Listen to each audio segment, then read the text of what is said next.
This summit, I have lost my brothers, my friends, my uncle, my adjutant, and my mentor. I am heartbroken, and so I have embraced the living flame. He will not soothe my sorrow, but emblazon my passion to kill the Druj and take back the Empire once more. Zenith shall be free. I dedicate my orders to them, and I dedicate it to the passion that I pass unto you, my sky, that we will use to slaughter them all. We will plant flowers in their miasma and eradicate all evidence of their livery. I am the star of Semihome, and these are my orders. Bring death to the Druj. Dame Aurum de Castellan, General of the Eastern Sky. Welcome, dear listeners. My name is Baron Shattersol, former captain of the Bloody Hands Mercenary Company, and today we're going to be talking about the Fire on Fire Winds of War. Welcome to Zenith, kid. Hope you haven't got anyone at home waiting for you, because you're probably not coming back. There is good news in this Wind of War. It is positive, the Empire is winning, and a load of Druj are dead. Can't really complain about that. As with the other Winds of Fortune and Winds of War episodes, I haven't read this yet, so I will drop in tidbits of interesting information as we go through, and hopefully it's relevant. It probably isn't accurate, but it might feel relevant. And when you run across some of your fellow Druj despising chums, you can talk about it. But anyway, let's start with a cloak of shadows. In the run-up to the autumn equinox, the Empire snapped closed a trap around the neck of the Druj forces in Zenith. A force of Imperial soldiers led by the Hounds of Glory conquered the shadow-haunted forests of Lustri, cutting the Orc armies off from the Malum. 7 Druj armies, trapped in Praceres and Accursion. They panicked. Not used to being trapped themselves, much more experienced at being the one closing the trap, they sought to escape. Their best hope, leaving the territory with their miserable lives, was a powerful night magic enchantment that would allow their warriors to slip the noose closing around them. During the equinox, the heroes of the Empire poured through the Sentinel Gate to the Glade of Night in Accursion. Their purpose was to thwart the desperate magic that the Druj were working. The heroes were victorious, and the battle magicians of the Tainted Basilisk and their allies amongst the Gulai of Sarengrave were scattered, but not before they had managed to enchant 4 of the 7 Druj generals brought to bay in Zenith. Half the Druj armies were left unprotected from the wrath of the Empire. Almost immediately, the Druj tried to flee north to Sarengrave. In addition to the strategic mastery that had them trapped in Zenith, the Citadel Guard had woven a gossamer-thin, steel-strong strand of magic around them, shackling their movement and ensuring that even those who made it through the suddenly hostile forests of Lustri would not be able to venture further than the Sarengrave. The furious knights of the Eastern Sky and the brutal warriors of the Golden Axe held fast in Lustri.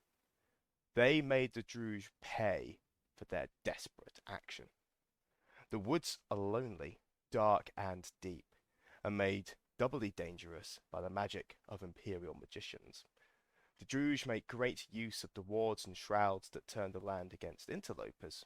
For a change, it was the Orcs of the Malum forced to contend with the anger of the forests. The forest itself worked against the Druj, frustrating their attempts to flee and offering protection to the Imperial soldiers fighting amongst the angry trees. It is difficult to say for certain how many orcs fell beneath those heavy boughs. Even those 4 armies, protected by their coward shroud, the Tainted Basilisk themselves, the Red Lizard, the Hidden Widow, and the Deadly Blade, all felt the sting of Imperial Blade. Those armies without that arcane protection, the Arrow Viper, the Hidden Snake, and the Poison Blade, paid an incalculable price in blood, with thousands slaughtered trying to flee across the borders into the Malum. The tally is incomplete, but by a rough estimation, perhaps as many as 4,000 Druj have died, despite their protections. Most of their bodies still lie where they fell, rotting among the roots of the ancient trees of Lustri. 4,000 dead orcs is, well, it's almost an imperial army in size of 5,000. But what's more, these will be distributed across those other armies, and if you weren't aware, after an army, or at least an imperial army, and we can assume that the barbarian armies operate in loosely the same way, if they take so many casualties that they are degraded to such weakness that they cannot go on, the army will simply just disband. We do not need to kill every last orc in a legion to deal with them. You only need to kill enough to make the rest run away. So 4,000 orcs is not quite an army, but I imagine that in reality, those 4 armies that tried to escape are now out of commission, either forever or for a long, long time. But let's follow up those 4,000 dead Druj with a furious blade. The armies may have fled, but the battle for Zenith, not the battle for Benith, was by no means over. Dark magic still infused the marshes of Braceris. Warbands of roving orcs and tormented souls still remained, eager to keep their grip on the lands they had conquered. The Dornish soldiers of the Hounds of Glory lead the charge to purge the Druj from Zenith. Supported by the clear eyes of the Citadel Guard and heedless of the cost, they smash against the Druj remaining in Braceris, breaking through the mystical defences there by force, as much as by force of will. The fighting is bitter, but there is little doubt as to who will be the victor. The marshes of Braceris fall in short order, and after them the mountains of Accursion. The last of the shattered spires that still linger in the heights of Zenith are freed from the grasp of the Druj at last. A banner of flame leads with the influence of the Highborn Assembly, and with the 7th Wave and the Granite Pillar taking the lead. The focus in Zenith lies not in punishing the fleeing Druj, although, make no mistake, the Dornish and Varushkans ensure they pay a heavy price for their misdeeds. Rather, the emphasis for Highguard lies on reducing the damage they do to Zenith as they leave. The Empire has seen the spite of the Druj before, in Holberg and Rykos in particular. What they cannot control, they will often destroy. They have wrought a great deal of destruction in Zenith already, and nobody wants to see them wreak any more. The first target are the tormented souls. While some have already been laid to rest, many more remain to terrorize those who have survived the Druj occupation. Created during the winter solstice last year, most are forged from the spirits of Highborn and Urizen soldiers captured by the Druj. It seems the orcs intend them to remain behind, to seed Zenith with despair, or to distract the Imperial armies from pursuing them into Sarengrave. The vigilance of the Highborn encourages priests accompanying all the Imperial armies in Zenith to turn their attention to the task of freeing these unliving thralls from their bondage, letting them pass, at last, beyond life into the labyrinth. There are several pitched engagements. There are perhaps as many as 100 tormented souls in Zenith, each one a match for many Imperial soldiers. They need to be rooted out, defeated, and exercised. So, for these tormented souls, think of them as demon hosts, if we're going to use more 40k analogies, or indeed any other possessed body from any, pretty much any arm of fiction. The issue here is that not only was this a former Urizeni sentinel or Dornish knight, already a formidable opponent, they are swelled in power, stature, and sheer strength by these souls that possess their corpses, making them extremely difficult to deal with and a great danger to those forces moving through Zenith itself. The fact there's 100 of these things makes life a lot worse. But good thing the Dornish like glory and the Highguard have a lot of priests with them. In the end, while not every tormented soul is dealt with, the vast majority are freed. The ones who remain are forced into hiding in the wastes between the spires, forced to lie low and lick their wounds. They may present individual threats in the future, but that will be a concern for Imperial heroes rather than armies. Awesome, this means us, skirmish against these will be wicked. Make some Dornish and Highguard friends now, or pick up Exorcism as a priest, and yeah, get yourself out and get rid of some demony boys. Then, there are the Druj warbands who do not attempt to flee Zenith, but rather dig in like ticks. The orcs of the Malum love to leave guerrillas and assassins behind, waiting in the wild places for the Empire to drop its guard, so they can emerge without warning to raid and kill. Most recently, the Empire has seen the threat of these left-behind warriors in Ossium, where their presence ensures that even with the armies driven away, the defenders cannot rest easy. Vigilance triumphs over the malice of the Druj. The scouts of the Granite Pillar are particularly adept at locating guerrilla camps, and the orcs attempt to establish in the far reaches of Lustri, in the caves beneath Accursion, and in the ruins of Braceris. Methodically, they work, locating these lingering Druj, surrounding their camps, and putting an end to them. There are still scattered bands of Druj in Zenith. Even the most vigilant cannot hope to trap all of them, but they are too busy looking to their own survival to think about presenting a large-scale threat.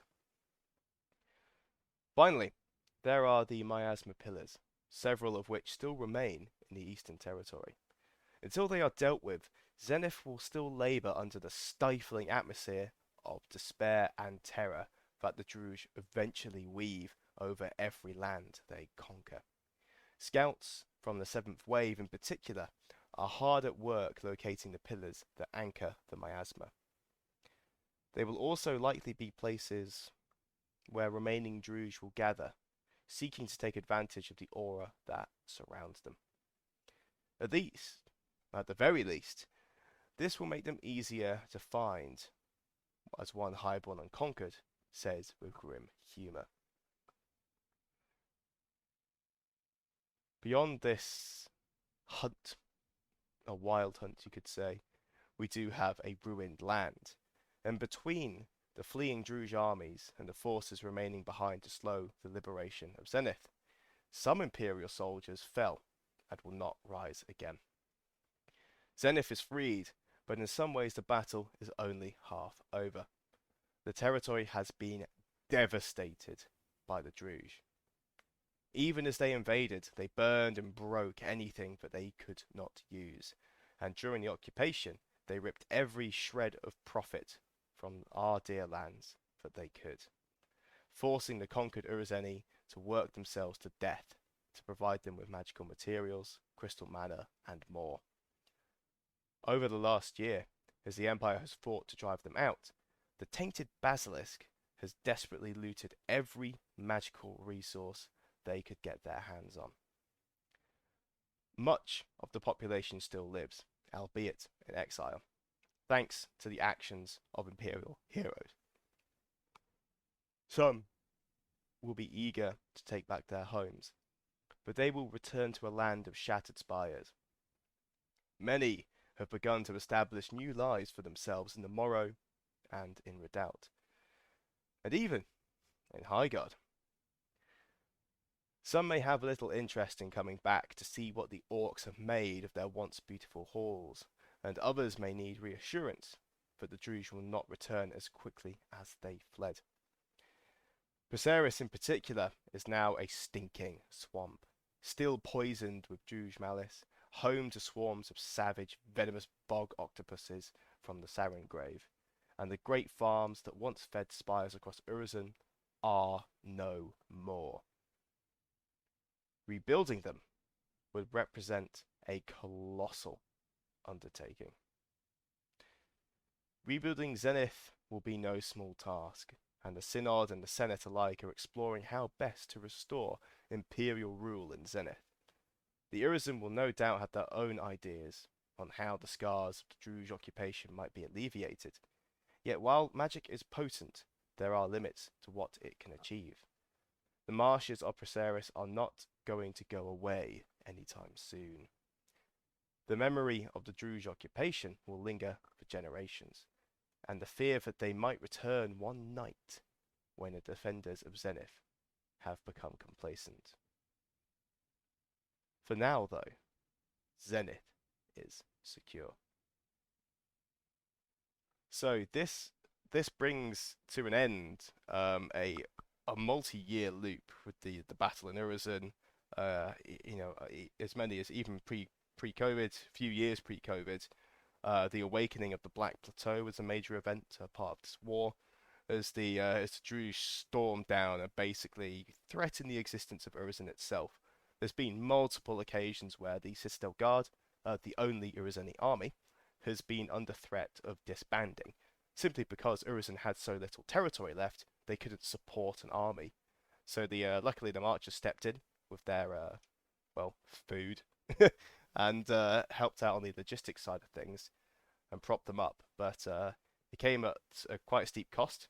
But luckily, the master plan, and I'm afraid I do not know which clutch of generals were behind this, the master plan to trap the Druj in their own invasion and batter the fuck out of them has gone very well. Maybe we'll see a repeat of this as we look towards the Athodon and rooting the Jotun out from there. But until then, if you're from Zenith, dear citizen, sleep safe, sleep soundly, but do not sleep deeply. There are dark things in the woods, and not all of them are going to stay there.